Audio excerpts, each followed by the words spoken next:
In this guide, I'm going to show you how to enable your camera on Snapchat. Before we do get into this guide, make sure to like the video and subscribe to the channel with all notifications on. It really does help the channel and it lets us know that you want more content like this.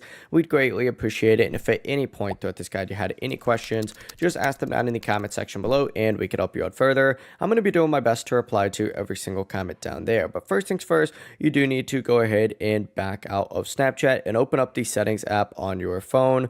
Go ahead and scroll all the way down to the very bottom and select apps, and then go ahead and search specifically for Snapchat on here.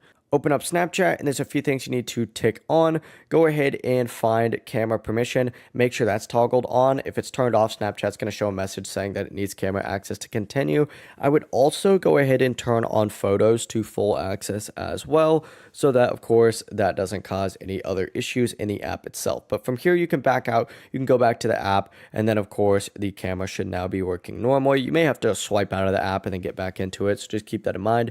But that is the full process. If you guys had any questions, ask them down in the comment section below and we could help you out further. I'm going to be doing my best to reply to every single comment down there. Before you do leave this guide, make sure to like the video and subscribe to the channel with all notifications on. It really does help us out and lets us know that you want more content like this. We'd greatly appreciate it. Have a great rest of your day though. Peace.